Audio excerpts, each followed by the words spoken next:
আমি এখন একটি কুমার শানুর গাওয়া একটি বাংলা গান করছি।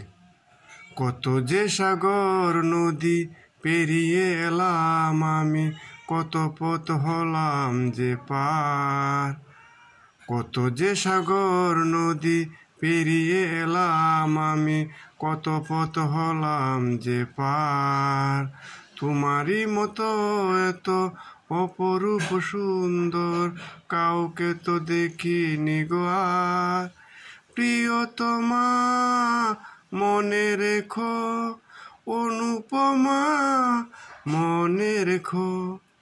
কত যে সাগর নদী পেরিয়ে এলাম আমি, কত পথ হলাম যে পার। তোমারই মতো এত অপরূপ সুন্দর কাউকে তো দেখিনি গো আর। প্রিয়তমা মনে রেখো, অনুপমা মনে রেখো।